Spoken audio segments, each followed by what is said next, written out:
Olá, sejam muito bem-vindos ao capítulo 4, Segurança Geral no Azure. Nessa aula nós vamos falar um pouco sobre o Azure Backup, como que o backup ele pode te ajudar a proteger as suas informações, tendo múltiplas cópias de segurança ao redor do mundo. Vamos falar um pouco sobre o Azure Dedicated Host, vamos falar sobre o Azure Key Vault, Security Center e por final falaremos do SIEM, do Security Information Event Management da Microsoft, o Azure Sentinel. Bom, vamos falar um pouquinho sobre o Azure Backup. A gente vai iniciar falando sobre o Azure Backup. Todo mundo sabe que a primeira pergunta que a gente faz no meio de um desastre, no meio de uma perda de dados, ou no meio de algum evento que acontece conosco, ou nosso notebook, por exemplo, o pessoal quebra, ou nossa máquina da nossa empresa, ela, sei lá, queima, ou quando acontece alguma coisa, até mesmo no nosso data center, a primeira pergunta que vem é: tinha backup? É a primeira pergunta que vem em mente. E o Azure Backup ele vai nos ajudar a organizar todo esse backup de vários recursos do nosso ambiente, independente se é on-premise ou no Azure, né? Que é uma das grandes flexibilidades que o Azure Backup tem hoje como engine de backup, é essa múltipla cobertura de uma certa forma. Então, por exemplo, no ambiente on-premise, dentro do seu data center local, é bem possível que você faça backups no Azure, né? Backups de arquivos, de pastas e muitas das vezes até das suas máquinas virtuais, né? Usando, nesse caso, o Mars e o MABS ou então o System Center DPM, né? Então é muito fácil configurar para que esse snapshot dessas VMs, desse ambiente, sejam salvos na nuvem.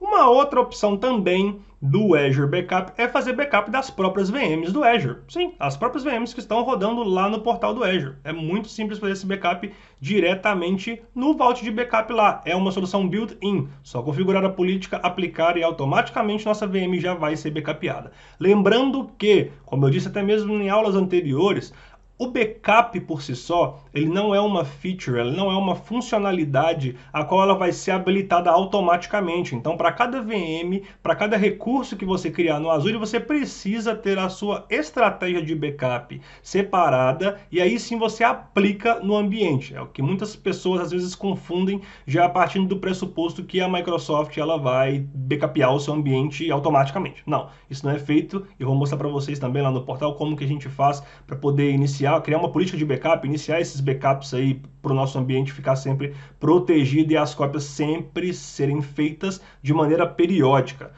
Também é possível fazer backup de bancos de dados PostgRE, né? No próprio Azure a gente tem várias versões de banco de dados lá, MySQL, MariaDB, PostgRE, o próprio SQL, né? O próprio SQL Server da Microsoft, e é possível sim backupear esses bancos de dados na mesma engine de backup, no mesmo backup vault lá, no mesmo cofre de backups.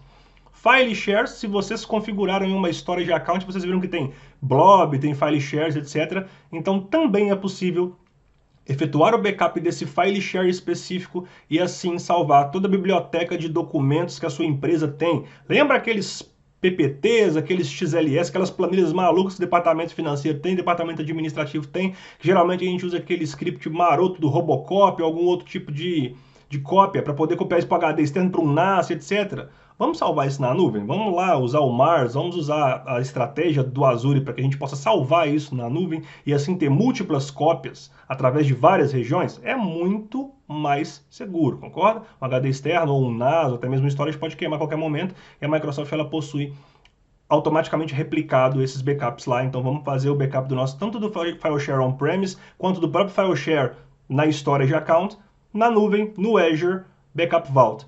Bom, banco de dados SAP HANA, não é novidade, não é de hoje que a Microsoft ela tem uma forte parceria com a SAP, onde ela faz com que o Azure seja um ambiente muito propício e muito, vamos dizer assim, bem arquitetado de acordo com as boas práticas da SAP para rodar ambientes SAP, seja SAP HANA ou outro tipo de ambiente SAP. Essa parceria ela é muito forte, inclusive a Microsoft ela até tem uma certificação só focada para SAP on Azure. Sendo assim, ela tem uma funcionalidade bem bacana nos cofres de backup que possibilita fazer backup de ambiente SAP HANA de uma maneira muito fácil, muito bem palatável sim para o usuário, ela é muito fluida e você pode simplesmente clicar, fazer o backup e manter o seu ambiente protegido dentro da sua política de backup, que já é de praxe, que já é default. Obviamente, como não podia faltar na nossa festa, o SQL Server em VMs Azure. Então, se você tem uma VM no Azure e dentro dessa VM você está rodando um SQL Server, IaaS mesmo, você pode fazer um backup das tabelas, dos bancos desse SQL Server no Azure Backup Vault também. Não precisa fazer backup só da VM completa. Se você quiser fazer backup de um banco específico, das tabelas específicas, é totalmente possível.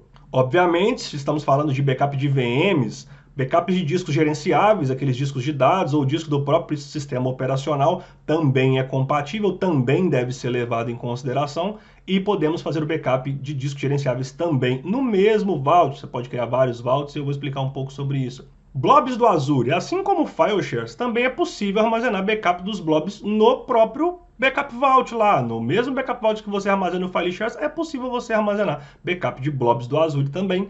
Sem mais delongas, vamos lá para o nosso ambiente no Azure para eu poder mostrar para vocês a criação de um cofre de backup e algumas configurações que elas são bem interessantes e sim criar a nossa primeira política default de backup do nosso ambiente para manter esse ambiente protegido, manter essa cópia de segurança sempre atualizada dentro da nossa política que vamos criar lá também. Bora lá para o Azure sem mais delongas que eu já conto tudo para vocês. O Azure Backup Vault, né? Vamos clicar aqui no grupo de recursos 4, aqui que só tem uma VNet. Eu já clico nessa opção aqui, Create. Eu vou clicar aqui no Search, vou digitar aqui Backup e a gente já vai ver essa opção Backup and Site Recover. Pode clicar nela, a gente clica aqui na opção Create e nós iremos criar o nosso Vault de Backup, tá? Um detalhe muito importante, pessoal, é que quando a gente está pensando em fazer backup de ambientes Azure, né, de VMs ou de storage accounts, etc., é sempre bom a gente ter em mente que o Vault de Backup ele deve ser colocado na mesma região a qual os recursos estão. Por exemplo, eu sei que os meus recursos, né, que nós criamos na aula passada, eles estão na região Brasil South. Então eu vou criar o meu Vault de Backup lá. Por quê? Porque envolve armazenamento. E por questões de estratégia de armazenamento, a Microsoft ela vincula essa estratégia de backup na região. Então, para cada região que você tiver recurso, você precisa de um vault de backup nessa região. Não é cobrado o vault de backup, o que é cobrado é o armazenamento do backup. Tá? Você pode criar quantos vaults você quiser, é de graça, praticamente. Mas, se você armazenar alguma coisa, é cobrado esse armazenamento. Então aqui a gente vai criar o nosso IGTI Backup Vault 01. E eu vou colocar a region aqui, Brasil. Brasil com Z, tem que ser com Z aqui, Brasil South. Beleza? Vamos clicar em Review Create e é só. Vai criar o nosso Vault de Backup aqui e automaticamente a gente já pode, após essa criação, começar a criar a nossa política de backup dentro desse Vault e até mesmo ver quais são as opções de backup que a gente tem aí. Então o deployment até foi submetido aqui e eu já vou dar um jump no vídeo para quando terminar a criação desse Vault. É bem rapidinho, não demora mais que 2 minutos, mas eu já vou dar uma adiantada no vídeo aqui. Então quando a gente clicar em Refresh aqui, até o deployment já acabou, o nosso Vault de Backup vai aparecer. Quando a gente clicar no Vault de Backup, vocês vão ver que há um mundo a se explorar definitivamente. Então vamos fazer o seguinte, gente, deixa eu explicar para vocês aqui as duas principais funções desse Vault de Backup. A principal função do Vault de Backup, tanto é que chama Backup and Recovery Services, é a parte de backup e a parte de Site Recovery.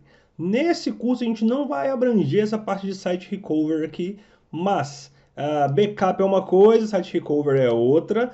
O backup ele vai funcionar como uma medida de armazenamento, independente do workload que você tiver, VM, arquivos, etc. E o Site Recovery vai funcionar como uma contingência, né? É uma estratégia de contingência caso o seu ambiente ele sofra algum ataque ou alguma perda, ou caso você precise realmente virar esse ambiente para o Azure ou talvez para uma outra região, tá? Falando de backup aqui, a gente já vê aqui de cara que o Azure Backup ele já mostra um dashboard pra gente aqui, já falando, ó, não tem nenhum backup items aqui, o Backup Vault está novinho, não tem nenhuma informação armazenada. E para você começar a sua estratégia de backup, a gente tem esse Getting Started aqui. A gente pode clicar aqui no backup, que ele já vai abrir um wizard para a gente falando o seguinte: onde o seu workload está rodando? É no Azure? É no Azure Stack ou é on-premise? Não, é no Azure, legal. E qual que é o tipo de workload que a gente está falando? É uma máquina virtual? É um Azure File Share? É um SQL? Ou é um SAP HANA num Azure VM? E você vem aqui e seleciona que tipo de workload é. E para on-premise, a gente tem uma gama maior ainda, porque ele fala, cara, você quer fazer backup de quê? Files and folders? Hyper-V machines? VMware machines? SQL Server? Microsoft SharePoint?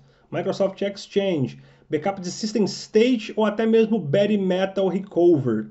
Antes de dar prosseguimento nesse wizard aqui, a gente proteger aquelas duas VMs que a gente tem no Azure, deixa eu só falar um pouquinho sobre o Backup Policies aqui. Essa parte aqui é muito importante, essa aqui é onde é que tem algumas políticas de backup. Por padrão, a Microsoft ela já entrega aqui pra gente duas políticas. Uma política que ela chama Default Policy e a outra Hourly Backup. Eu sugiro que vocês criem uma política nova, vamos clicar em adicionar aqui. E aí nessa política o Azure já vai perguntar pra gente o que a gente vai fazer backup. Vamos selecionar aqui Azure Virtual Machine. E vamos colocar o nome da política aqui, GTI Política VM01. Ok? Você pode ter uma política só para todas as VMs, ou você pode ter uma política para um grupo de VMs, isso vai depender muito da sua estratégia, ok? Aqui é o Backup Schedule, quando que ele vai rodar, então a frequência diária é semanal, todo dia, a partir de que hora? 6 da manhã, geralmente 1 hora da manhã, 2 da manhã que a gente coloca. Qual time zone? 2 da manhã, horário de Brasília, então vai ser -3 aqui. Deixa eu colocar aqui, Brasília, beleza? O Instant Restore são alguns snapshots do disco que o Azure ele armazena de uma certa forma para que ele possa recuperar da maneira mais rápida. Então existem várias formas de se recuperar um backup. Essa parte de Instant Recover Snapshot aqui significa que ele vai manter armazenado os 2 últimos dias desse Instant Recover Snapshot. E de fato é um snapshot full, né? Não é incremental, ele é full e ele é extremamente rápido para restauração. E lembre-se que esses 2 dias, né, a política de backup de uma certa forma, esses 2 dias eles vão se sobrepondo. Então, por exemplo, vamos supor, eu vou ter uma janela de 2 dias. Eu tenho backup segunda, terça, quarta, eu sobrescrevo da segunda, quinta eu sobrescrevo da terça. E por aí subsequente, né? Geralmente para discos maiores a cobrança é muito alta, então vai depender muito desse seu cenário aí. Geralmente a gente deixa default 2 dias ou até mesmo 7 dias, tá?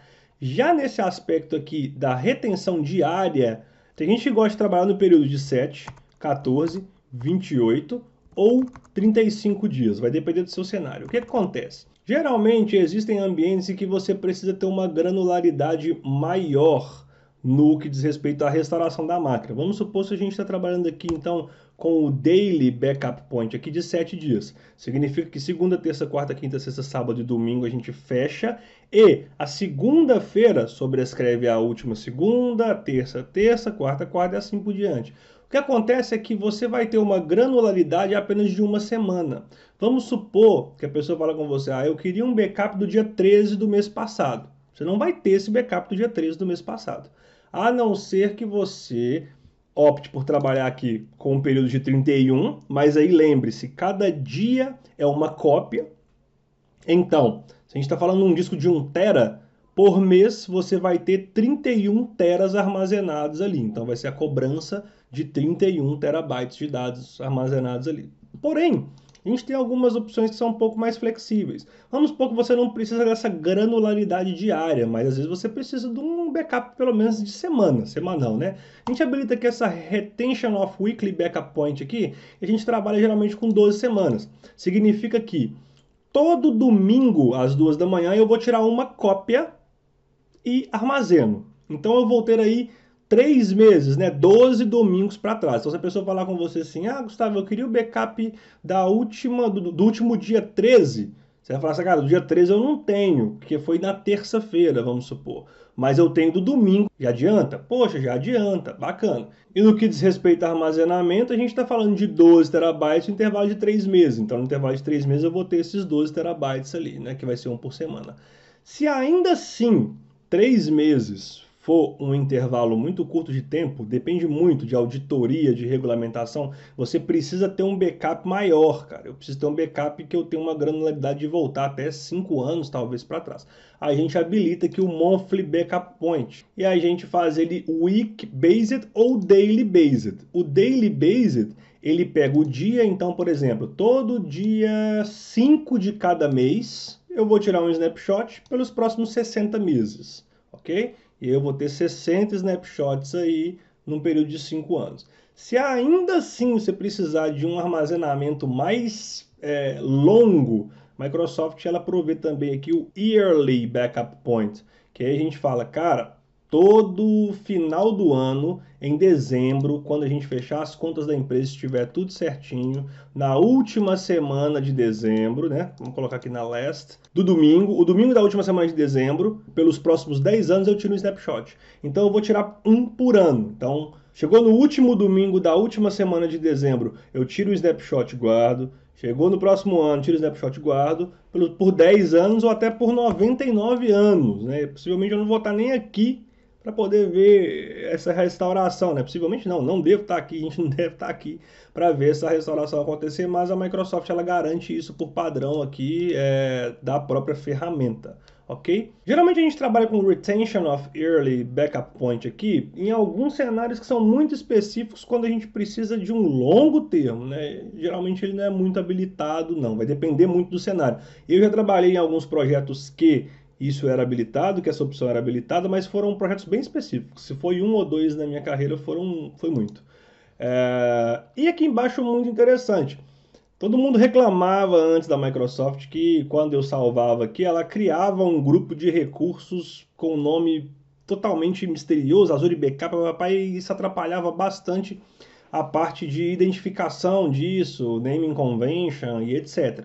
As empresas começaram a reclamar e aí a Microsoft foi e abriu essa opção aqui agora para que a gente possa dar um nome para o grupo de recurso onde esses instant recovers ficarão armazenados, onde esses objetos ficarão armazenados no Azure. Então, a gente pode, por exemplo, criar aqui IGTI BR04 backup data. E esse N aqui é um numeral que a Microsoft vai colocar aqui no meio. Então, para a organização vai ficar bem bacaninha se eu colocar dessa forma aqui, vai ficar muito mais organizado os nossos recursos e etc. Vamos criar essa política. Quando eu criar essa política aqui, eu já vou poder proteger meus recursos usando essa política. Vamos clicar aqui nesse grupo de recursos, vamos voltar lá no Backup Vault. Vamos só checar aqui na policy se está tudo certinho. Vai estar aqui GTI política VM01, legal demais. Vamos voltar aqui em backup. Vamos falar aqui onde é que seu workload está rodando no Azure, máquina virtual, backup. Backup policy, qual que é a política que a gente vai usar? A gente vai usar o IGTI, vocês vão ver que já vai mudar, porque muda a frequência e toda aquela configuração, né? E máquina virtual, nenhuma máquina virtual foi selecionada. Aqui a gente clica em ADD e ele vai procurar todas as máquinas virtuais que vão estar naquela região, né? Você vê que ele pegou VM1, VM2, BR3, BR3, vamos selecionar elas aqui. Eu posso optar por fazer backup de todos os discos. Quando eu seleciono elas aqui, automaticamente já vai todos os discos. Se tiver 18 discos na máquina virtual, vão os 18.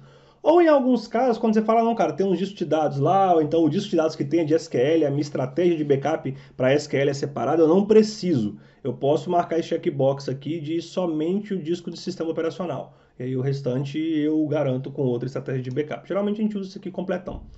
Quando eu clicar em Enable Backup aqui, ele vai habilitar o backup da minha máquina virtual e pronto, certo? Certo. No entanto, que muita gente às vezes esquece, o que eu gosto muito de frisar, é que é o seguinte, ele salvou, mas agora, por exemplo, não são 2 da manhã. Ele vai rodar às 2 da manhã. Quando a gente for lá, inclusive, vamos voltar aqui no Backup Vault aqui, se a gente clicar aqui em Backup Items, a gente vai ver que vai começar a aparecer aqui em Azure Virtual Machine, tá 0, mas vai começar a aparecer as duas VMs daqui a pouquinho. E a gente já pode clicar nas VMs e ver o status do backup. Porém, não executou o backup, porque a próxima janela é 2 da manhã. Isso é muito importante, porque já aconteceu alguns cenários, por exemplo, de eu estar trabalhando, e o cara habilitou o backup e falou assim, ah, bacana, massa, aconteceu uma vez, tá? O cara habilitou e falou assim, cara, backup funcionou, beleza. Depois de 2 horas deu um senhor pepino na máquina, ele fez alguma configuração lá, se eu não me engano, acho que ele removeu um serviço e falou, cara, nossa, volta o backup para mim, ainda bem que a gente habilitou. Eu falei, então, vocês habilitaram o backup lá, mas vocês checaram se tinha rodado o job? Ele, não, tem que checar. Eu falei, cara, tem que checar. Porque quando você clica aqui em Azure Virtual Machine, você vai ver que ela vai falar, cara, o pre-check do backup tá ok. Mas olha o último status, warning, initial backup pending. Então se você clicar aqui, vai falar, cara, tá massa, viu? Significa que o Azure conseguiu ler a máquina, leu a VM, tudo certinho, mas não foi feito backup ainda não. Por quê? Porque não são 2 horas da manhã, velho. O backup vai rodar 2 horas da manhã. Aí o que a gente faz, gente, nesse caso? Assim que vocês habilitarem essa política, clica no Backup Now aqui, pode clicar em OK, porque isso aqui é a retenção que ele vai fazer e automaticamente um job de backup vai ser disparado. A gente pode clicar até nesses 3 pontinhos aqui do lado e a gente já opta por Backup Now aqui também. E o job de backup vai ser disparado para VM. Aí sim eu começo a fazer o backup na hora. Então foi habilitado e já está rodando. Então show de bola. Vamos voltar aqui então. Aqui do lado a gente tem uma série de opções, mas a gente tem também aqui, ó, Backup Jobs. Essa opção aqui é uma das mais importantes, aqui você vai ver o job de backup rodando. Então a gente está aqui, ó, in progress, está rodando, duração aqui, ó, 27 segundos. Se você clicar aqui em View Details, a gente consegue ver detalhes desse job de backup, né? Está tirando o snapshot, depois ele vai transferir esses dados para o vault de backup, né? Demora um pouquinho, claro, que é uma cópia, né? E quanto maior os discos, mais demora, obviamente. Mas o backup já está rolando, então rapidez, a gente já fica muito mais tranquilo, ok? Se vocês verem aqui, em Backup Items aqui, vai ficar aparecendo essas duas VMzinhas bacana. E no Overview aqui, vocês vão ver que em Backup, que elas vão aparecer aqui. E daqui a pouco, elas aparecem também aqui, ó. Que vai ser na parte de status do pre-check. E o backup storage aqui também aparece, quantos gigabytes a gente tem armazenado de backup para o nosso controle. Isso aqui envolvendo tudo, tá? Tanto LRS quanto GRS, quanto RAGRS. Uma outra opção muito interessante é que aqui em propriedades, a gente vinha aqui nessa opção Encryption Settings, a gente vai ver que tem uma opção até mesmo de usar a nossa própria chave para encriptar o backup, nos casos em que isso for um requerimento, por exemplo, de uma norma. Se você ver aqui nessa parte de Security Settings aqui, a gente tem a opção de Soft Delete habilitado, significa que se você excluir o backup e deletar os dados do backup, ainda assim ficam fragmentos desse backup caso você tenha excluído sem querer. Então é uma forma de proteção contra a exclusão acidental, tá? Isso até mesmo de VM, de file share, quando você está usando Mars, quando você está usando MAB, etc. O Recover Service Agent aqui é se você precisar fazer o download. E em Backup Configuration, aqui a gente pode escolher antes de ter um objeto de backup. Então, antes de habilitar o backup, você pode escolher entre Geo Redundant e Locally Redundant Storage. Belezão? Então, basicamente, esse foi o Azure Backup. A gente fez backup das nossas máquinas virtuais. Deixa só eu voltar aqui no grupo de recursos para você ver que, olha, aquele grupo de recursos GTI BR04 Backup 1 Data foi criado. E aqui dentro vão estar os Restore Point Collections aqui, ó, da VM1 e da VM2. Dessa forma, olha como é que fica bacaninha, muito mais organizado.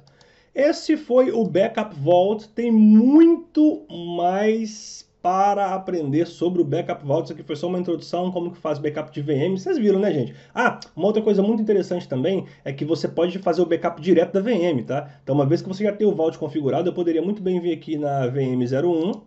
Tem uma aba aqui no canto de backup, aqui, ó, que eu já poderia habilitar o backup direto aqui. E eu posso, inclusive, rodar os backups direto daqui. Eu poderia já mandar essa VM para ser backupada no meu vault de backup da minha política, eu poderia já clicar em Backup Now aqui. Eu não vou clicar porque eu já tenho um outro job rodando, tá? Eu tenho que esperar esse job rodar, senão vai dar uma falha aqui, mas eu poderia já clicar em Backup Now aqui, né? Então não há desculpa, olha só para vocês verem, a gente fez em poucos minutos, a gente já habilitou backup para 2 VM, elas já estão rodando, a gente já criou nossa política, e agora toda nova VM é só repetir esse processo super fácil. Tem muito mais a ser explorado, o Azure Backup é uma solução incrível, vale muito a pena se dar uma olhada na documentação oficial da Microsoft e testar alguns cenários de backup de documentos, backup de máquinas on-premise, bare metal, VMware, até mesmo a parte de site recover. Então bora voltar para a apresentação que eu vou falar um pouco agora sobre o Azure Dedicated Hosts. Vamos conferir. Bom demais. Vocês viram que fazer backup de recurso no Azure é a coisa mais fácil que tem. Se o recurso tiver no Azure, então é uma mão na roda. É só clicar, configurar o seu cofre de backup, apontar o recurso lá, salvar dentro da sua política lá mesmo e pronto. Faz backup de VM, backup de banco, backup de tudo. Então não tem desculpa para que a gente não tenha um ambiente de backup bem protegido no Azure. Agora vamos falar então de Dedicated Hosts, né? O que são esses dedicated hosts? Acontece em muitos casos das empresas passarem por auditorias de segurança de diversos tipos, PCI DSS, ISO 27001, dentre outras. E muitas das vezes é um requisito do próprio negócio dessa empresa, ou até mesmo da auditoria pela qual ela está passando, que ela mantenha os seus hosts isolados de uma maneira mais específica, de uma maneira mais dedicada, vamos dizer assim. Sendo assim, o Azure Dedicated Host, né, o famoso host dedicado, a Microsoft ela fornece como serviço alguns servidores físicos. Lembra aquela Blade mesmo? Servidor físico que hospeda uma ou mais máquinas virtuais de um determinado cliente e é totalmente dedicada a uma organização. Significa que dentro do data center, se você olhar para a Blade assim, aquela Blade específica ela é dedicada à sua organização. Ou seja, a Microsoft se reserva no direito de não colocar nenhuma outra carga de trabalho ou nenhuma outra VM rodando nesse mesmo host físico. Isso ajuda no que diz respeito ao compliance e à regulamentação de inúmeras normas de segurança e até mesmo ajuda com que a empresa possa manter o seu ambiente extremamente crítico, isolado propriamente, dessa vez de uma maneira física, né? Então, quando a gente fala de Dedicated Hosts, inclusive é um recurso muito simples de criar, vocês vão ver como que funciona, e sim, ele tem um custo muito mais elevado do que uma VM comum, é um mecanismo de isolamento de hardware no nível de servidor. A Microsoft então está isolando aquele hack, ele está isolando aquele hardware para o seu uso exclusivo, né? Você pode controlar também com isso o tempo do evento de manutenção. Vocês lembram da regra dos nobs? Quanto tempo aquele servidor pode ficar fora? Como que é feita essa manutenção e etc. Já passa meio que para nossa responsabilidade esse controle e até mesmo a gente consegue ter um pouco mais de previsão quando uma manutenção ela vai ser feita nesses hosts físicos. Então nos ajuda também a programar talvez ou uma parada programada ou até mesmo entender que pode ser que ocorra uma determinada indisponibilidade num tempo X com uma acurácia muito maior do que normalmente as VMs tradicionais. E, obviamente, a gente pode alinhar isso com o que a gente chama de Hybrid Benefit, que é o benefício híbrido do Azure. O que é esse benefício híbrido? Se a empresa ela já tiver um contrato com a Microsoft de licenciamento do Windows ou do próprio SQL, ela traz essa licença para o Azure. Sendo assim, o preço da máquina cai consideravelmente. Então vamos supor que uma máquina custa $100 por mês, né? Chutando aí. Se ela trouxer a licença, esse custo pode chegar a baratear até 41%. Então, ao invés de pagar $100, ela vai pagar, sei lá, $59, $60, pode chegar até 41%. Em ambientes de alta disponibilidade, até mesmo em ambientes legados em que a empresa já pagou pelas licenças, então ela pode levar a licença para a nuvem, isso facilita bastante e minimiza muito os custos. Então, sem mais delongas, vamos lá criar um Azure Dedicated Host. Eu vou mostrar para vocês a Blade de criação, vocês vão ver que é super simples. E, no futuro próximo, a empresa de vocês precisar de um isolamento mais preciso, você já pode automaticamente indicar o uso do Azure Dedicated Host. Bora lá, portal, vamos lá. Pessoal, a criação do Azure Dedicated Host é muito tranquila mesmo, né? O que você precisa entender sobre o Dedicated Host foi até passado nessa apresentação que vocês viram aí. É um serviço que fornece servidores físicos para uma determinada empresa, o isolamento físico, na verdade, né, desses servidores. Vamos clicar aqui em Create, vamos digitar aqui Dedicated e vai aparecer o Dedicated Hosts aqui. Vamos clicar na opção de Create e vai ser muito tranquilo criar. Vocês vão ver aqui que é super tranquilo. O nome aqui é o nome da instância, então vamos colocar aqui uma VM Dedicated 01. IGTI, né? IGTI VM Dedicated 01. Beleza? Location vamos colocar aqui em Brasil South, que vai ser no Brasil que a gente vai criar ela. O host group vai ser basicamente esse é o hardware profile aqui, vai ser onde a gente vai receber essa VM. Vamos criar esse new host group, vamos colocar aqui IGTI Brasil host group 01. Availability zone, quantas availability zone eu vou ter para esse host group? Geralmente a gente pode trabalhar com 3, e quantos domínios de falha a gente vai ter aqui? Vamos trabalhar com 3 também, ADD. O que é muito interessante é que a cada VM que você cria, né, eu estou colocando esse dedicated host nesse host group aqui. Se eu for criar uma VM2, por exemplo, é interessante que a gente utilize outro fault domain. A gente utiliza o fault domain 2 ou 3. Dessa forma a gente vai garantir que, por exemplo, elas não vão compartilhar da mesma energia ou dos mesmos recursos de rede físico. Isso garante uma maior resiliência e disponibilidade para o grupo de VMs, certo? Tem essa opção aqui, Automatically Replace Host on Failure. Se falhar, automaticamente eu mudo essa VM de host, ok? Isso pode causar algum downtime em alguns casos, vai depender muito do tipo de falha, beleza? E o que é muito importante aqui é o tal desse Save Money aqui, você já tem licença de Windows Server? Sim. Qual é o tipo de licença de Windows Server? Né? Data Center, SA Subscription, foi adquirida antes de outubro de 2019, que a Microsoft mudou a questão de licenciamento. É o SA, beleza. Eu confirmo que eu sou elegível, ok. SA aqui é de Software Assurance. Muito cuidado, pessoal. Se vocês não tiverem o contrato de Software Assurance ou Subscription, não utilize essa opção. A Microsoft ela audita e ela pode te cobrar ou de maneira retroativa ou até te multar por alguma inconsistência no licenciamento. E pode ser até mesmo que o seu ambiente possa ficar indisponível, né? Isso contratualmente a Microsoft ela pode te penalizar. Então vamos usar a informação se a gente realmente tiver software assurance, etc. Eu já tenho licença de SQL Server e qual que é a licença também que a gente tem? A gente pode selecionar aqui, confirma.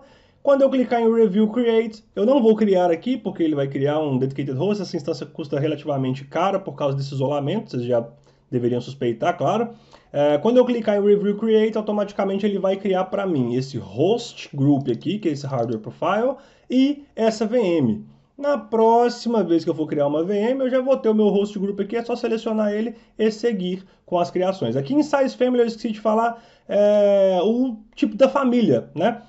Vocês podem digitar aí depois aí no Google, nas pesquisas aí, quais são os size families de dedicated host que vão ser mais affordable, né? Que eles vão ser mais, como é que eu posso dizer? Que eles vão ser mais justos de uma certa forma, assim, com o seu negócio ou com o seu ambiente. Então tem uma série de famílias aqui que você pode selecionar e você pode pesquisar aí depois na documentação oficial do Dedicated Hosts. Beleza? Muito tranquilo de criar aqui no portal. Vocês viram aqui a parte de licenciamento que faz economizar uma grana violenta. Na composição de preço, chega a ser quase 41% do valor de uma máquina, a licença. Então a licença custa quase 41%. Se essa máquina aqui, por exemplo, esse Dedicated Host custar $1.000, $400 é só da licença. Se sua empresa já tiver Software Assurance, já facilita demais. Beleza? Vamos voltar lá para a apresentação, que agora eu vou falar um pouco sobre o Azure Key Vault e como que a gente vai utilizar ele no nosso ambiente. Bora lá!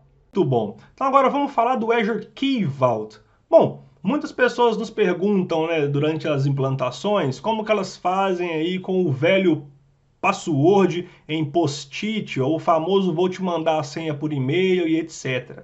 Pensando nisso, a Microsoft ela desenvolveu uma ferramenta que vai muito além disso aí, que é o Azure Key Vault. O que é o Azure Key Vault? Ele armazena segredos do aplicativo em um local de nuvem centralizado, né, para controlar com segurança as permissões e registro em log de acesso. Esses segredos de aplicativo, pessoal, basicamente ali, eles vão ser 3, né? A gente está trabalhando com 3 escopos. É o que a gente chama de segredo, chave e certificados. Então a Microsoft criou esse serviço, chamado Azure Key Vault, onde eu posso colocar os meus segredos lá dentro, as passwords, etc. E eu tenho uma ACL própria. Então vocês lembram que no Azure a gente tem o Active Directory, a gente tem o RBAC, e ainda assim dentro do Key Vault eu tenho ainda uma Access Control List própria. Então tem um terceiro nível ainda de permissão que ele tem que ser concedido para que os usuários consigam ler essas senhas ou obter um determinado certificado, ou obter um determinado segredo. Isso traz para a gente um gerenciamento de chaves, o gerenciamento de segredos e o gerenciamento de certificados. E ainda assim eu posso armazenar o que a gente chama de HSM, né? Que são aqueles módulos de segurança de hardware, aquelas chaves de módulos de segurança de hardware. Beleza. Então, baseado nisso, o que é uma chave? Uma chave é uma chave criptográfica, ela é usada para criptografia de dados, né? Nesse caso, o Azure Key Vault vai representar essa chave lá como objeto JSON Web Key, né? Eles são declarados como soft ou hard keys. Uma hard key ela é processada por um módulo de segurança, HSM, enquanto uma soft key ou software key é processada no software pelo Azure Key Vault. O que é um segredo? O segredo é uma string. Pode ser uma senha, pode ser uma string de conexão, algum elemento, né, em forma de texto ao qual você quer armazenar. Então hoje, por exemplo, é muito comum a gente trabalhar em ambientes em que, sabe aqueles... Qual que é a senha do banco? Qual que é a senha da VM? Qual que é a senha daquele usuário, etc. Ao invés de sair mandando isso aí à torto e direito, a gente centraliza essas informações no Azure Key Vault como segredo. Então a gente cria o nosso próprio segredo lá, coloca a senha, coloca o usuário, etc. E só vamos dar a permissão de leitura dessa senha para pessoas específicas. E é até mesmo separado do RBAC, igual eu já falei posteriormente. E certificado é uma coisa que a grande maioria dos desenvolvedores, ou até mesmo o pessoal que trabalha com infra, com web server, já entende, que é um certificado X509, que ela é emitido por uma entidade, né, baseada em infraestrutura de chave pública, que é o famoso KPI, né? A gente pode permitir que o Azure Key Vault solicita um certificado por uma CA, por exemplo, a DigiCert ou a Global Sign, e a gente consegue informar esse certificado lá, aquele famoso certificado HTTPS para site seguro e etc. A gente pode centralizar esses certificados no Azure Key Vault, fazer a gestão desses certificados e até mesmo permitir com que a aplicação leia esse certificado de lá, ao invés de ter que ficar zipando o certificado, mandando por e-mail, esse certificado cai em mão errada e aí já era. E dentro do próprio Azure é possível você já comprar esse certificado, né, para galera que já gosta de comprar, tem costume de comprar em outras CAs, né, outras CAs, você pode comprar dentro do próprio Azure e já armazenar no Key Vault, que dali você já dá permissão para suas web applications e automaticamente a web application já usa o certificado, já faz associação e tudo certo. Como de praxe, sem mais delongas, bora lá pro portal que eu vou mostrar um pouquinho para vocês do Azure Key Vault, como que ele funciona no nosso ambiente. Vamos lá conferir. Bom demais, pessoal. Vamos agora então criar o Azure Key Vault no nosso ambiente. Eu vou clicar aqui nesse grupo de recursos 04 aqui mesmo, vou clicar em Create e eu vou digitar aqui Key Vault. Automaticamente ele já aparece aqui para mim. Vamos clicar em Create e pronto.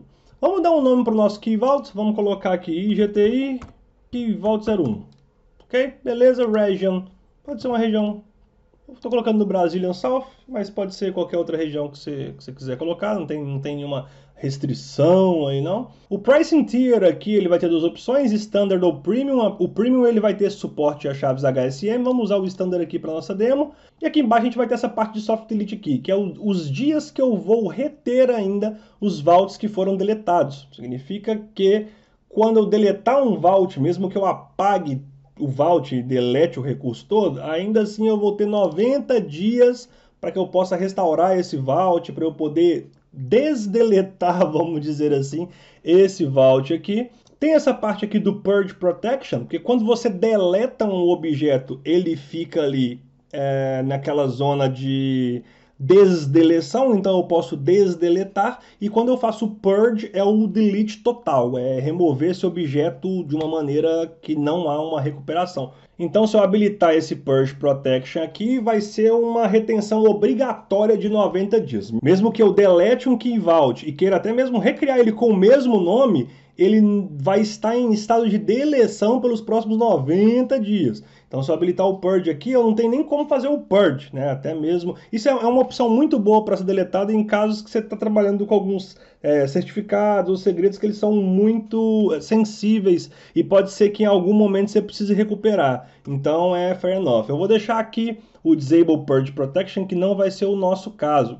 Em Access Policy aqui, eu já posso, de uma maneira, na criação, built-in, já criar a política de acesso. Você pode observar que ele já coloca o meu usuário aqui na política de acesso de Key Permissions, Secret Permissions e Certificate Permissions. Tá? Por quê? Porque eu estou criando o Key Vault, eu quero ter acesso às chaves que eu vou colocar lá, porque senão nem isso eu consigo. Tá? E a solução ela é tão segura que até mesmo para que você permita com que alguns recursos ou serviços do Azure tenham acesso às chaves e certificados que estão nesse Key Vault, você precisa habilitar. Que, por exemplo, se eu quiser que uma máquina virtual tenha acesso a esse Key Vault para armazenar as chaves, eu tenho que habilitar. Se eu quiser que o Azure Resource Manager tenha acesso a esse Key Vault para ler algum segredo durante algum deployment, alguma coisa assim, eu também tenho que habilitar. E se eu quiser que o Azure Disk Encryption tenha que ter acesso às chaves que estiverem nesse Key Vault para encriptação de disco, etc., eu também tenho que habilitar aqui, ok? No caso de networking, a gente pode automaticamente esse Key Vault, assim como vários serviços do Azure, ele trabalha com endpoints, então são endpoints públicos, onde você consegue através da internet fazer essas chamadas, mas se você não quiser que ele trabalhe com endpoints públicos, você fala, cara, não quero isso, né, trafegando pela internet, muito embora utilize TLS, HTTPS, todas as requisições elas são encriptadas, você pode optar por trabalhar com um private endpoint, e aí o que acontece? A gente vai criar uma placa de rede, de fato, para esse Key Vault que vai ser conectada na nossa VNet, e esse Key Vault ele ganha um IP privado, ok? Vamos trabalhar com Public Endpoint, que é o standard, é um modelo de implementação flat, tá? Mas para ambientes de alta segurança, até mesmo por questões de compliance, você pode optar por trabalhar com Private Endpoints. Tags vamos criar. Quando eu clicar aqui em Review Create, ele vai criar o nosso Key Vault e vai me dar a opção de começar a armazenar as chaves, segredos e certificados nele. Eu vou dar um jump no vídeo aqui, o Key Vault ele é criado em cerca de 30 segundinhos a 2 minutos e já voltamos. Beleza, nosso deployment acabou, se a gente clicar em Refresh aqui agora a gente já tem acesso ao nosso Key Vault. Vamos clicar nele aqui para a gente dar uma olhadinha em algumas opções que a gente tem. Bom, como eu disse, esse é o endpoint do nosso Key Vault, o endpoint público sempre vai ser .vault.azure.net, que vai ser o endereço onde a gente vai fazer todas as requisições, o endereço da API desse Key Vault, onde nós vamos fazer requisição de chaves, segredos e etc. Bom, vamos clicar aqui em chaves e aqui vocês já vão ver o seguinte. A gente tem a opção de criar e gerar as nossas próprias chaves, que tem alguns algoritmos RSA, EC, o tamanho da chave 2048, 4096, a parte de ativação e de expiração. Já na opção de segredos, aqui também a gente pode criar e importar os nossos segredos, né, de maneira manual ou até mesmo certificado. E como eu disse, um segredo pode ser qualquer tipo de senha, qualquer tipo de informação que a gente queira proteger, né, manter ela protegida aqui no Key Vault. Vamos colocar, por exemplo, um exemplo simples. Senha do banco de dados. Ok, então vou colocar, sei lá, super secreta é a senha. E o Content Type aqui, que é opcional, é só para a gente poder conseguir visualizar na listagem lá. Então eu posso colocar aqui, senha do banco de dados de produção. Pronto. Activation Date e Expiration Date está Enable ou Disable, ok? Vamos clicar em Create aqui e já vai ser criada a nossa senha do banco de dados. Aqui o type aqui, senha do banco de dados de produção. Caso alguém queira ter acesso a essa senha, você precisa só dar permissão para essa pessoa ler esse Key Vault. Ela vai clicar aqui, vai clicar nessa Current Version aqui, que é a versão da senha, Show Secret Value, e aqui vai estar super secreta @123, que é a nossa senha do banco de dados. A gente pode taguear. Essa parte aqui de Activation e Expiration é quando a senha vai ser ativada e quando ela vai estar expirada, ok? Vamos voltar aqui. E a gente pode gerar também novas versões. Vamos supor que a gente atualizou essa senha. Vamos supor que não é essa senha mais. Aqui dentro do mesmo segredo, aqui a gente clica nele, tem essa opção de New Version. Aqui a gente cria uma nova versão. Então tá lá, já trouxe para mim automaticamente senha do banco de dados. Eu vou colocar nova super secreta, que é a senha. Então vou colocar aqui senha do banco de dados de produção nova. E quando eu clicar em Create, vocês vão ver que ele criou, né, a Current Version e a Old Version, né, a versão antiga. Se eu clicar aqui na Current Version, eu vou conseguir ver a nova super secreta. E se eu voltar aqui na Old Version, eu consigo ver a super secreta antiga, tudo dentro de um objeto só.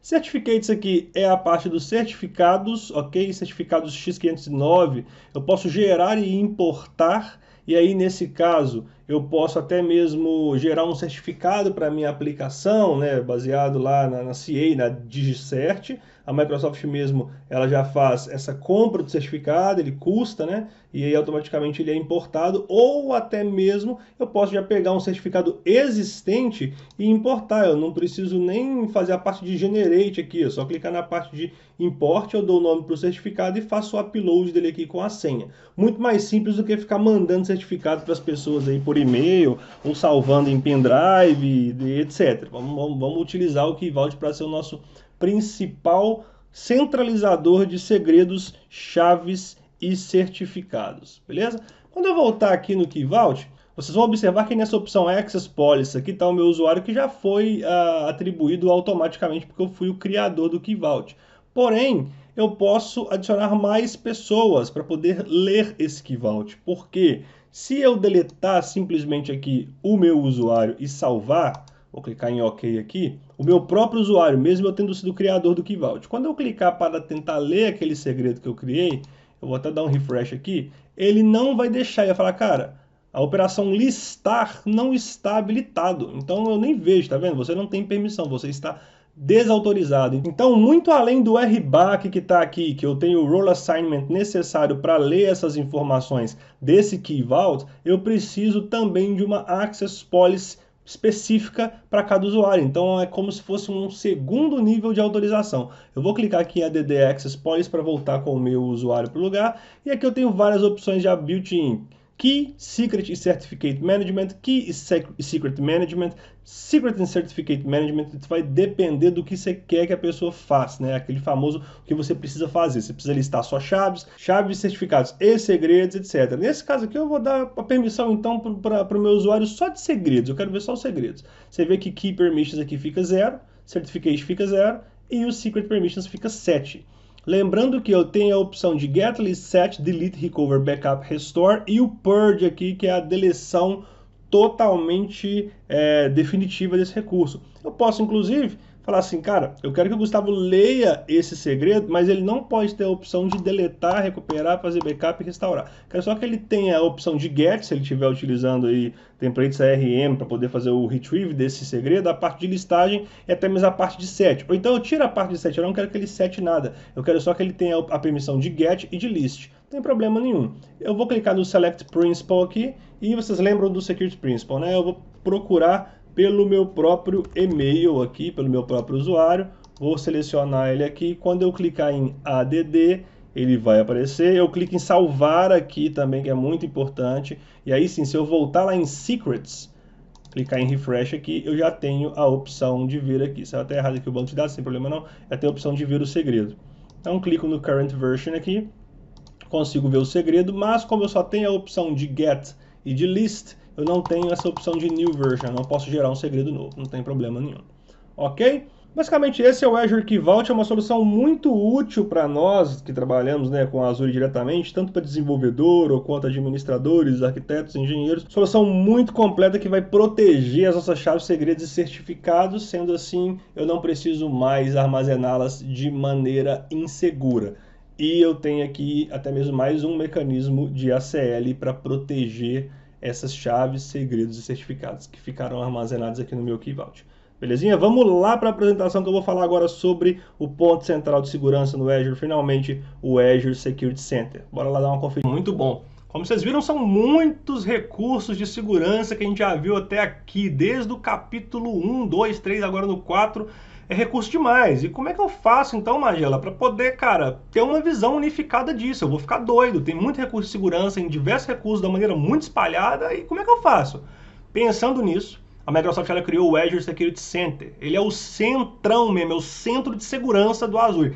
Quando a gente fala de segurança em nuvem, segurança do Azure, Azure Security Center vem na cabeça na hora, né? Então ele é um serviço de nuvem que ele oferece uma visão geral e unificada do estado de configuração atual de todos os seus recursos de nuvem híbrida, e isso eu coloco até mesmo um ambiente on-premise, nos informando periodicamente sobre ataques contra os nossos serviços e até mesmo brechas e algumas vulnerabilidades que nós podemos ter em nosso ambiente. Então o Azure Security Center ele vai atuar muito como esse, entre aspas, dedo duro. Ele vai fornecer essa visão para a gente. E é muito importante que a gente coloque o Azure Security Center como um agente central, o principal motor da nossa postura de segurança em cloud computing. E para isso, ele é peça-chave e ele traz uma dupla abordagem que é a seguinte. A primeira a gente pode chamar de CSPM, vai ser uma solução de Cloud Security Posture Management.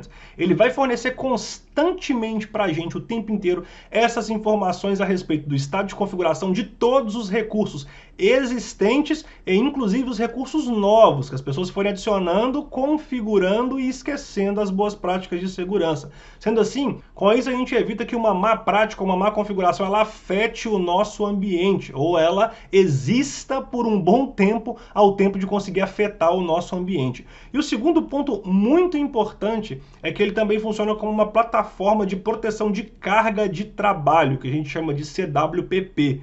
O Azure Security Center ele fornece essa proteção contra as ameaças cibernéticas, que elas são destinadas muitas das vezes a um servidor específico, pode ser uma VM, etc., mas muitas vezes também como em um serviço de plataforma, plataforma como serviço, é muito comum, independente de onde ele está sendo executado, tá? Independente se é Windows, Linux, se é uma VM, se é uma web application. Então a Microsoft ela já traz para a gente essa abordagem já by design, ela traz essa abordagem já costurada no Azure de uma maneira unificada. Sendo assim, a gente consegue mapear muito mais fácil algumas vulnerabilidades, até mesmo em recursos como, por exemplo, Key Vault, SQL Server, como eu já disse, etc. Então ela vai nos ajudar justamente nesse aspecto.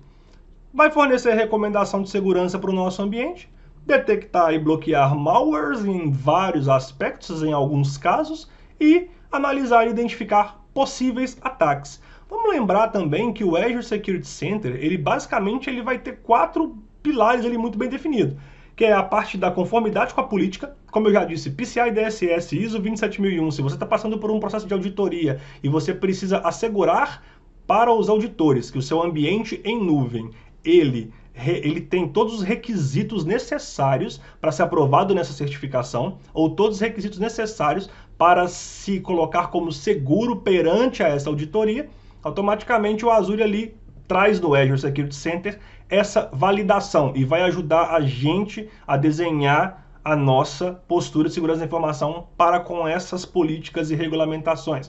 Parte de alerta de segurança eu não preciso nem falar. Todo tipo de brecha ou todo tipo de má configuração ou configuração que a gente deixou de fazer e etc., ela vai ser automaticamente analisada e coletada pelo Azure Security Center e disponibilizada para nós através de um dashboard, né? Então, muitas das vezes nem tem como a gente varrer a sujeirinha para debaixo do tapete ali e meio que falar, eu não vi, eu não sabia.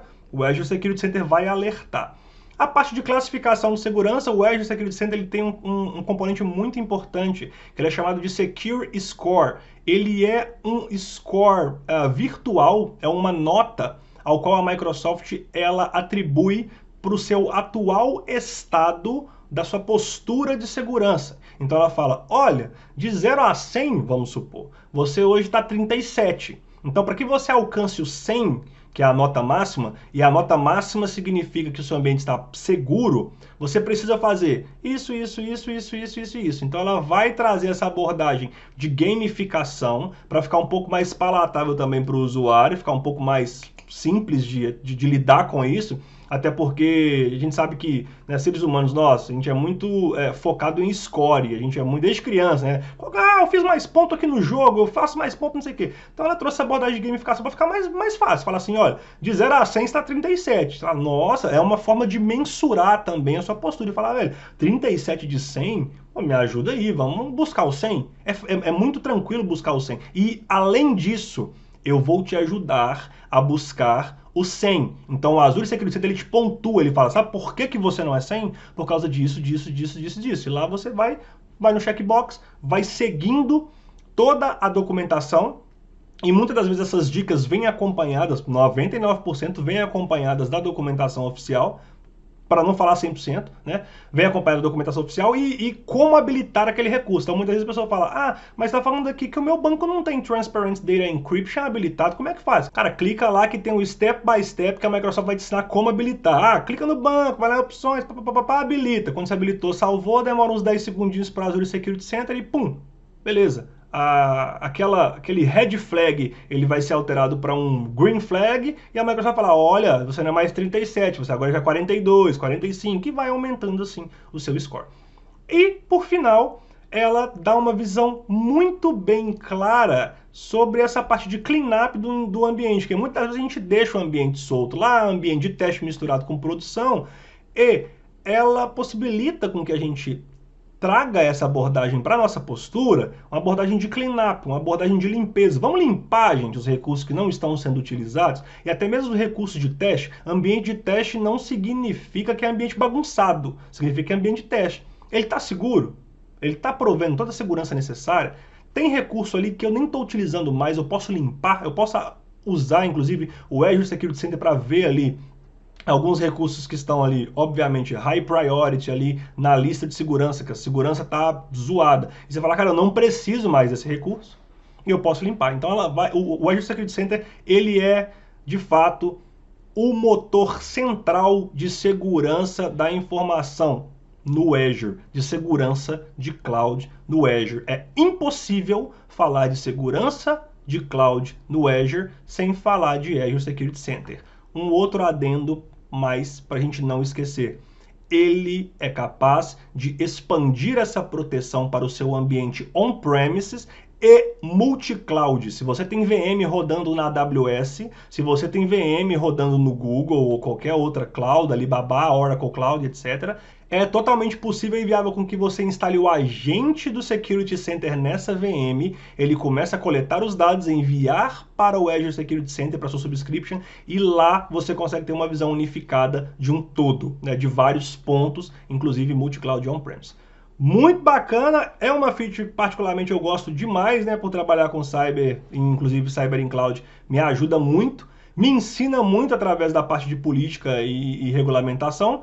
Bora lá para o portal que eu vou falar um pouquinho sobre ele e como que a gente pode aí, então utilizá-lo como nosso melhor amigo na adoção de uma postura mais proativa de segurança de informação no Azure. Vamos lá. Bom demais, pessoal. Voltando aqui no portal, a gente está aqui no dashboard e vamos então para essa demo do Security Center tão aguardada desse capítulo. Antes de qualquer coisa, é muito importante que você entenda que o Security Center ele é disponível em dois planos. O plano que é o gratuito e o plano Premium, também chamado de Azure Defender. Essa demo ela vai girar em torno do plano free, vocês vão ver que já dá para fazer muita coisa e proteger o seu ambiente de maneira gratuita. Eu vou pontuar só apenas algumas funcionalidades do plano premium, que é o Azure Defender. Olha aqui nessa tab de overview aqui, a gente tem uma subscription, 8 recursos e olha o meu security score, galera.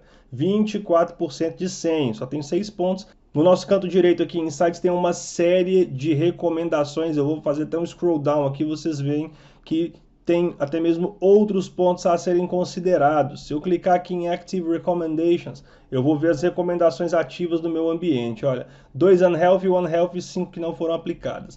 Dentre essas recomendações, olha, aplicar atualizações de sistema, remediate security configurations, enable encryption nas minhas máquinas, etc. Uma vez que eu clicar em uma recomendação aqui, a Microsoft ela vai descrever para mim muito detalhadamente quais são essas recomendações. O freshness interval, que é de 24 em 24 horas, que ela vai ficar revendo essa configuração, e o remediation steps aqui, eu tenho a forma de remediar. Estou falando assim, cara, é uma forma de remediação manual, tá? Para você habilitar o Disk Encryption na sua máquina virtual, siga Encryption Instructions. Então, o Azure Security Center ele vai seguir esse mesmo padrão para todos os recursos. Sempre que ele encontrar alguma configuração de segurança que não estiver aplicada dentro das boas práticas da Microsoft, ele vai te avisar e vai sinalizar de maneira ativa no ambiente. Então, com base nessa remediação manual, eu só clico aqui e vou ser direcionado para a página de configuração, onde a Microsoft me explica detalhadamente a respeito dessas configurações. Isso serve para qualquer tipo de recurso, tá? Vamos voltar aqui para o Security Center. A parte de Security Score, como eu disse, ela é extremamente importante. É aqui onde a Microsoft vai ser realmente dedo duro e vai me contar sobre as recomendações do meu ambiente que não estão tão legais, igual já mostrei para vocês. Então o nosso dever é resolver todos esses conflitos, todas essas possíveis brechas e ameaças aqui que o Security Center está nos provendo a respeito do nosso ambiente. Logo aqui embaixo a gente tem essa opção de Regulatory Compliance, ela é disponível no Azure Defender, no plano do Azure Defender. Basicamente ela vai me dar uma visão de reporte de auditoria, baseado nas normas mais conhecidas de segurança do mercado. A ISO 27001, a PCI DSS, RIPA, SOC, etc. Tá? Azure Defender, quando eu clicar aqui nessa opção, eu já posso habilitar o Azure Defender de maneira gratuita, tá? De maneira gratuita é o trial. Muito bom eu já deixar isso claro que o Azure Defender ele é pago, a proteção é por recurso, mas eu tenho um trial. A Microsoft ela te dá esse período para poder experimentar alguns recursos do Azure Defender. O Firewall Manager aqui vai ser uma visão unificada de todos os firewalls que a gente tem nessa subscription. Eu vou clicar aqui, ó, a gente já está até vendo aqui que tem um firewall nessa subscription que a gente criou posteriormente nas aulas passadas. Então, de uma certa forma, é uma visão também unificada de todos os firewalls. Se você tivesse mais de um aqui no Firewall Manager, já ficaria mais claro para você conseguir gerir todos os firewalls em uma subscription, até mesmo em múltiplas subscriptions, numa forma centralizada, tá? Bom, a parte de pricing e settings aqui é, de fato, habilitar ou não o Azure Defender Plan, né? Se eu clicar aqui em Azure Sponsorship, eu já vou ver aqui na minha assinatura que o Defender está off.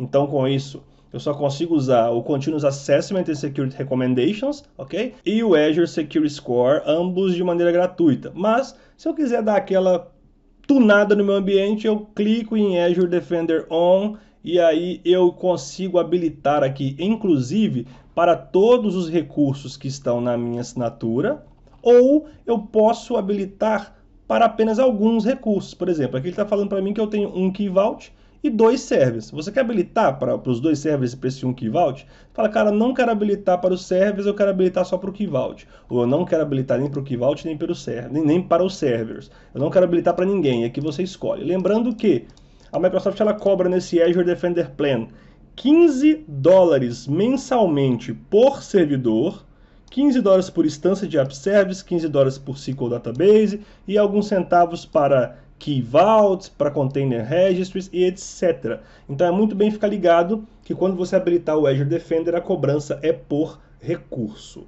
ok?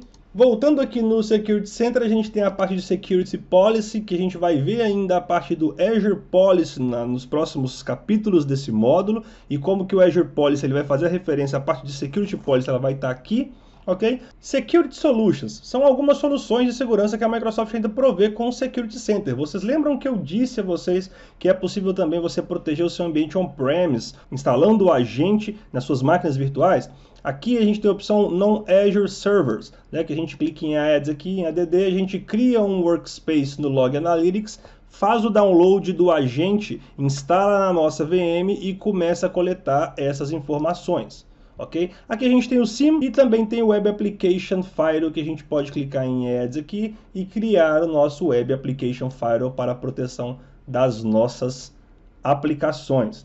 E por último aqui, essa parte de Cloud Connectors. A Microsoft hoje ela já possibilita com que a gente crie um conector tanto para uma conta AWS quanto para uma conta GCP, onde o Azure Security Center vai ser utilizado para monitorar e proteger de uma certa forma até mesmo contas AWS e contas GCP. Quando eu conecto essa conta no Security Center, por exemplo, eu vou ter uma série de configurações e de funcionalidades que vão ser dispostas para a gente poder utilizar, como por exemplo, gerenciamento de política, gerenciamento de vulnerabilidade, a parte de EDR, né, que é o Endpoint Detection Response, a detecção até mesmo de misconfigurations, baseada até nas boas práticas ali da Amazon e da Google, e de uma certa forma esse Unified Security Score e o Regulatory Compliance Assessment, trazendo essa visão de uma plataforma integrada de segurança em cloud, para integrar essa nossa segurança em cloud de uma maneira única, né, fluida. A gente conecta aqui uma conta AWS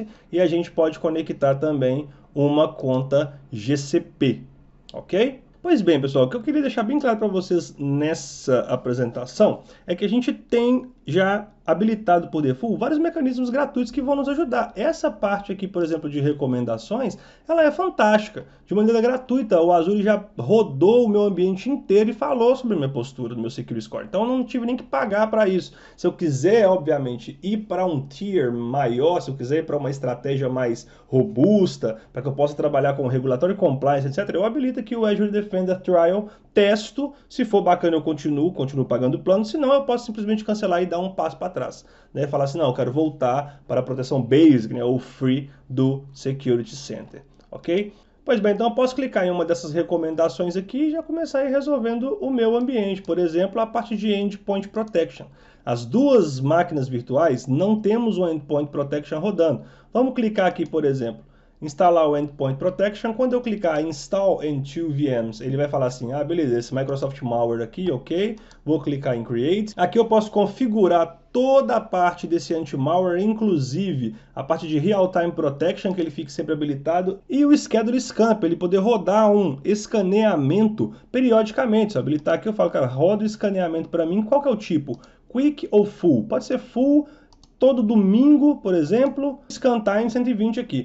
Vamos clicar em OK e ele já começou a fazer a instalação desse endpoint para mim nas minhas máquinas virtuais. Demora um pouquinho, uns 5 minutinhos, mas vocês vão ver que depois que ele instalar esse endpoint, essa recomendação ela sai como uma recomendação crítica e fica como uma recomendação resolvida. E, consequentemente, o nosso Security Score vai aumentar no Security Center. Então, vocês viram que essa parte de recomendação ela é simples, mas ela é muito importante. E ela vai te guiar e te ajudar a habilitar esses componentes, esses recursos de segurança no seu ambiente, seguindo todas as boas práticas da própria Microsoft. Então, vamos deixar os nossos agentes sendo instalados e vocês vão perceber depois que aqui no Security Score esse score aqui ele vai aumentar e a cada recomendação que você for resolvendo aqui essa parte de Resource Health, o Security Score vai aumentar a sua pontuação consequentemente. Bom, a ideia era só passar esse overview mesmo para a gente poder entender como que o Security Center ele vai agir nas subscriptions, né, no nosso ambiente Azure, em cima dos nossos recursos, as recomendações, o Security Score e como que de maneira gratuita a gente tem como proteger todos os nossos recursos, então não tem desculpa para manter os recursos desprotegidos, você não vai precisar pagar nada a mais. Se você quiser, obviamente, contar com um nível mais premium e algumas soluções um pouco mais granulares no que diz respeito à segurança da informação, óbvio, você vai ter que optar por atualizar, né? Na verdade, fazer o upgrade do plano para o Azure Defender e, sim, utilizar outras funcionalidades como File Integrity Monitoring, o Just-in-Time Access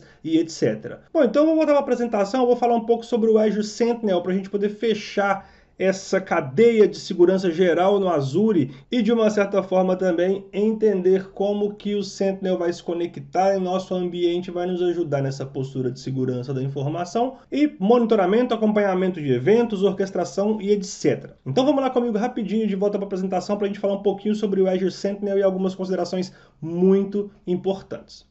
Agora eu vou falar um pouco de um dos recursos mais falados ultimamente pela Microsoft no que diz respeito à segurança da informação em cloud, ao Cybersecurity in Cloud, que é o Azure Sentinel, né?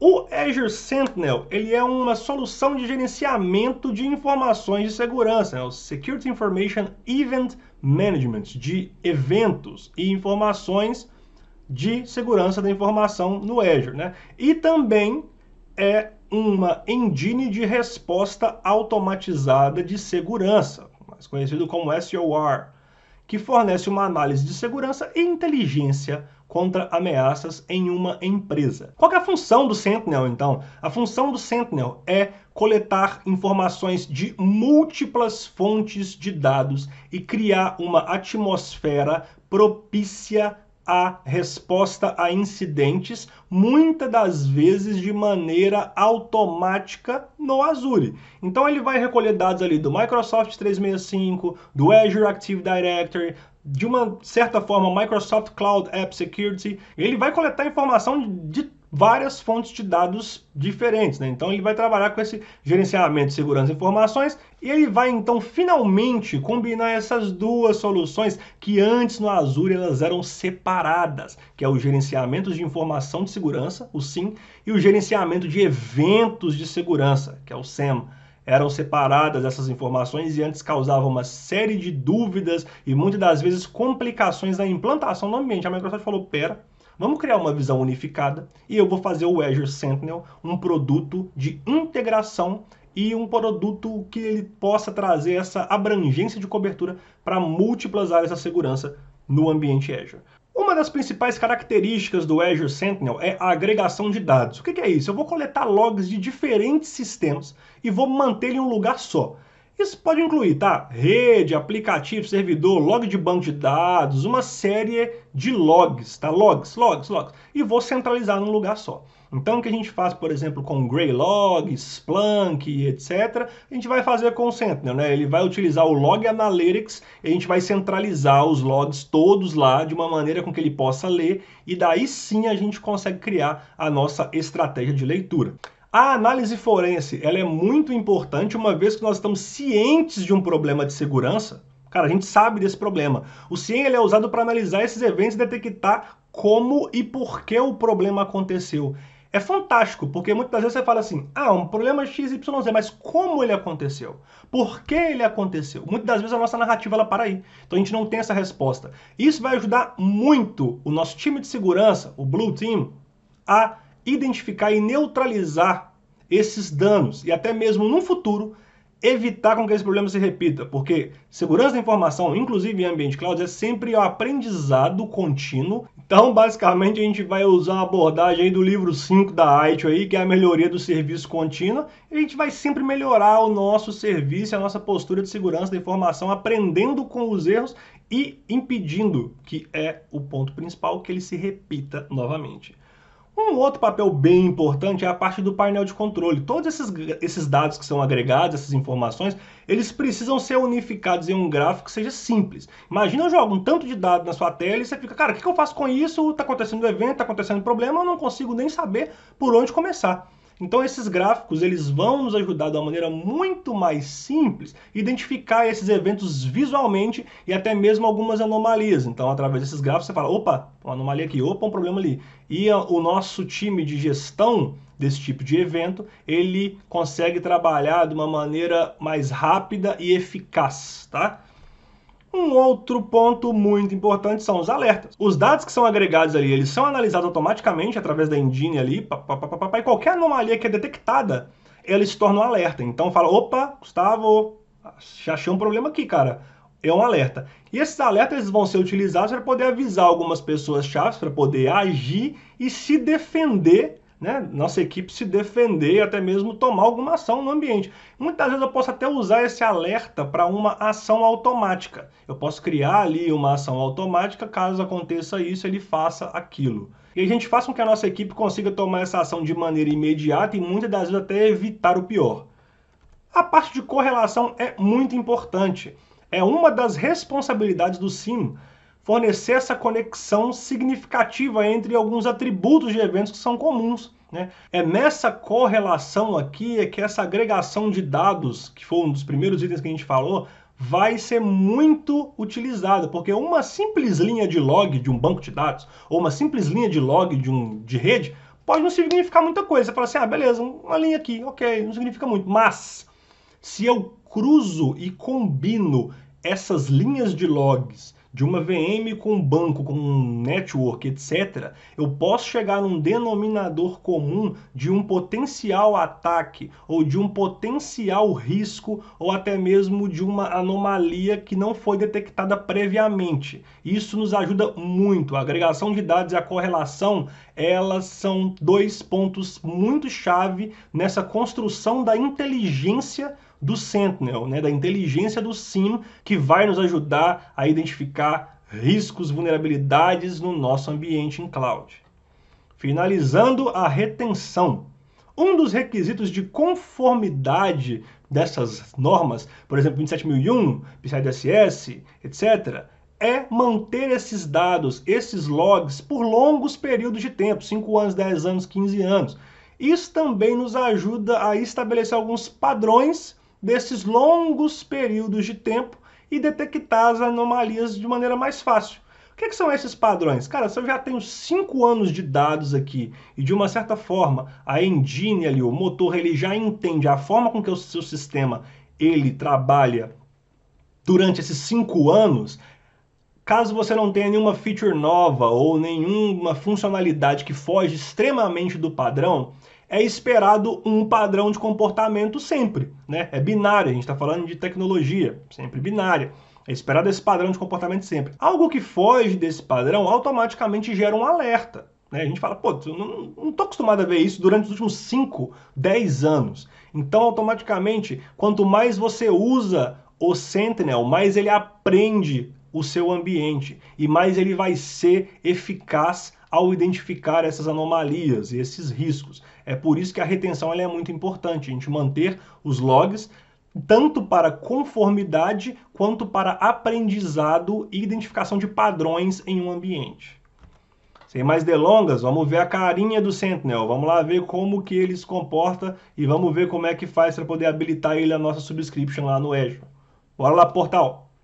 Bom demais, pessoal. Estamos de volta no nosso bom e velho portal aqui. Eu vou mostrar para vocês como é que a gente faz essa habilitação, a criação dessa nossa instância do Sentinel para começar a nos ajudar nessa parte de tracking de eventos, até mesmo parte de resposta automática para incidentes aí envolvendo diversos recursos e serviços no Azure. Bom, vamos clicar aqui na barra de cima e vamos procurar por Sentinel. Ele já vai aparecer aqui para mim, você pode clicar no Azure Sentinel, vocês veem que eu não tenho nenhuma instância, vamos clicar aqui em Create, e ele vai iniciar a criação. A primeira coisa para se criar, antes de criar o Sentinel, a gente tem que criar um Log Analytics Workspace. O Log Analytics Workspace ele vai ser responsável por armazenar todos esses insights aí, todos os logs e dados de várias múltiplas fontes de dados em um lugar só, então o Sentinel ele vai consumir esse tipo de conteúdo de lá. Então vamos clicar aqui em Create a New Workspace, vamos criar um workspace novo aqui nessa assinatura nossa, vai ser lá no IGTI BR04, vou colocar aqui Log Analytics, Workspace, IGTI BR, vou criar no Brasil. Brasil South. Beleza? Vou clicar diretamente aqui em Review and Create e vou criar esse workspace do Log Analytics aí para a gente poder já utilizá-lo junto ao Sentinel, ok? Criação demora cerca de 30 segundinhos, eu vou dar o jump cut aí para onde o recurso já vai ter sido criado. Bom, após a criação do nosso Log Analytics Workspace, ele vai aparecer aqui para mim, para que eu consiga adicionar o Sentinel, né? Para que eu vincule o Sentinel nesse Log Analytics Workspace. Eu vou clicar aqui nele, vamos clicar em Add, automaticamente ele vai adicionar a solução do Sentinel no Log Analytics, demora cerca de uns 2 minutinhos, eu também vou dar um jump cut para quando o recurso tiver sido criado, já tiver sido associado, então a gente vai poder conhecer um pouquinho do que o Sentinel pode fazer e alguns conectores, algumas configuraçõezinhas básicas do Azure Sentinel na nossa subscription do Azure. Sentinel já foi criado e associado ao nosso Log Analytics e aqui vocês já começam a ver aqui a carinha dele, alguma parte de documentação e etc. Nessa parte de Threat Management aqui, pessoal, a gente tem os incidentes, por enquanto nenhum incidente foi encontrado ainda na assinatura, a gente acabou de configurar a ferramenta, mas aqui a gente vai ter essa parte de incidente, a parte de incidentes abertos, novos incidentes, incidentes ativos, etc. Aqui eu vou ter a parte de Workbooks, que são alguns conectores, alguns templates, que a gente tem mais de 110 templates, né? Tem 110 aqui, mas tem muito mais de 110 templates para que a gente possa utilizar, para que a gente possa treinar de uma certa forma o nosso Sentinel e até mesmo buscar por algumas anomalias. Então a gente já tem aqui uma série de templates aos quais a gente já pode utilizar. Vocês veem que na parte de workbooks aqui a gente não tem nada, a gente pode adicionar os nossos próprios workbooks ou trabalhar com alguns templates prontos. Vocês veem que o próprio Azure Sentinel ele tem uma vasta biblioteca de templates aqui, inclusive para diversos tipos de appliance, third party, de parceiros, etc. Microsoft Exchange Online, F5, Forcepoint, etc. É só você procurar aqui. A parte do hunting, né, que é a parte de busca, é a parte de quando a gente vai rodar uma query para que a gente possa buscar alguma coisa, né, no nosso ambiente, a gente vai aplicar no nosso ambiente, a gente pode selecionar uma série de queries ali para a gente pode rodar. Tentativa de logon que falhou, múltiplo password reset por user, eu tenho a parte aqui também de execution, eu posso vir aqui e rodar essas queries aqui nos meus recursos, né, no recurso que está sendo protegido aí, de uma certa forma pelo Security Center e pelo Sentinel, e aí eu vou descobrir, né, eu vou buscar, é mais ou menos um threat hunting mesmo, eu vou buscar por possíveis vulnerabilidades, por possíveis falhas, né, eu tenho várias queries aqui, você pode até mesmo criar a sua própria query.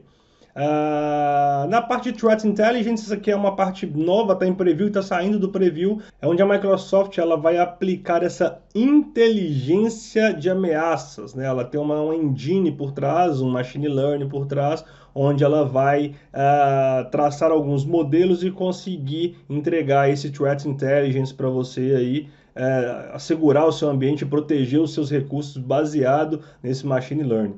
Parte de Data Connectors aqui, são vários conectores, são 116 conectores para mais. Por exemplo, se a gente selecionar aqui o Azure Active Directory, eu clico aqui em Open Connector Page e aqui eu tenho algumas opções de integração, né? Eu posso selecionar Audit Logs, a parte de Service Principal, Signing Logs, Manage Density Signing Logs, etc. Quando eu der um Apply Changes aqui, automaticamente ele já vai passar a recolher esse tipo de informação e tratar esse tipo de informação na minha instância aqui do Sentinel. A parte de Analytics, a gente já tem aqui uma regra criada by default, e a gente tem essa parte aqui de Automation também, que ela é bem legal, que vai ser a criação de workflows, até mesmo triggers, né? A gente cria os playbooks aí para que execute alguma ação, para que eu chame alguma ação caso aconteça algum determinado incidente. E dessa forma aqui nessa parte de automation, eu orquestro, eu automatizo toda a parte de resposta a incidente. Essa parte de soluções aqui ainda está em preview, mas a Microsoft muito em breve já vai passar isso aqui também para General Availability, que é a parte de integrar o Sentinel com soluções de terceiros. Então aqui você vê, por exemplo, a gente consegue integrar com o Google Platform YAML, com Sophos Endpoint, com Cloudflare, com o Ubiquiti Unify, uma série de soluções de terceiros que elas são integráveis. Eu integro o Sentinel e eu faço então toda a gestão de eventos e toda a parte de coleta de informações, a mesma gestão de incidente, incluindo em plataformas de terceiros, em outras boxes. Então, por exemplo, até o Checkpoint aqui, o Titan Cloud, tem uma série de soluções, assim como no Security Center, o Sentinel também possibilita trabalhar com soluções third party. Bom, esse é o Sentinel, tem muita coisa para poder aprender sobre ele, basicamente daria só um curso sobre o Sentinel também, daria tranquilamente horas e horas, mais de 30, 40 horas, só falando sobre o Sentinel, a parte de Threat Hunting, etc. Mas isso aqui foi mais para vocês conhecerem o Basics, o Kickstart, como que eu crio essa instância e algumas das funcionalidades principais do Sentinel aqui. Vamos voltar lá para a nossa apresentação, que a gente tem muito mais para poder falar ainda a respeito de segurança em cloud. Bora lá. Muito legal, pessoal. Estamos chegando aqui então no final do capítulo 4, então vamos fazer o nosso resumo, como de praxe, super rapidão. Vocês viram então que o Azure Backup é uma solução 100% cloud-based, simples, segura e econômica para fazer backup de dados e recuperá-lo diretamente do Azure. Conseguimos fazer backup de tudo, inclusive de ambiente on-premise, de banco de dados, enfim. O Azure Dedicated Host, ele vai fornecer servidores físicos que hospedam uma ou mais máquinas virtuais do Azure dedicada a uma específica carga de trabalho de uma específica organização. Lembra daquela Blade lá, daquele servidor físico que é seu, que a Microsoft ela está cedendo para o seu uso e nenhum outro cliente vai poder, né, fazer um deploy de alguma VM ou algum ambiente nesse servidor físico. Ele vai servir muito para a parte de regulamentação e algumas especificações de isolamento de ambiente.